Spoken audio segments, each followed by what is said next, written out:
আবার আমাদেরকে বলা হয় হুজুর কোরবানি দেব, ওই যে যখন কোরবানি দেয় হুজুররা এসে নাম ধরায় দেয়, একটা বিশাল তালিকা, হুজুর এই নামে কোরবানি হবে।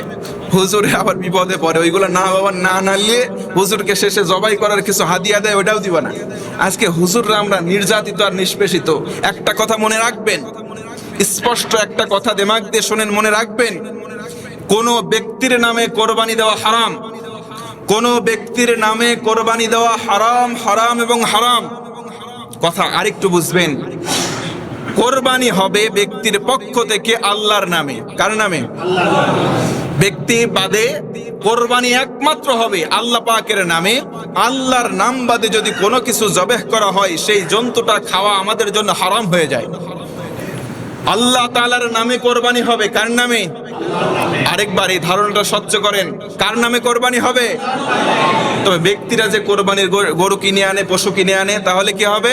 এই কথা বলবেন যে অমুকের পক্ষ থেকে আল্লাহর নামে কোরবানি হবে।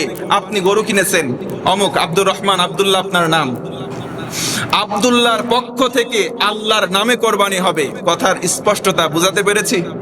বুঝাতে পেরেছি? আল্লাহর নাম বাদে কোনো ব্যক্তির নামে, কোনো গোষ্ঠীর নামে, কোনো কারো নামে কোরবানি দিলে ওই কোরবানিটা হালাল হবে না।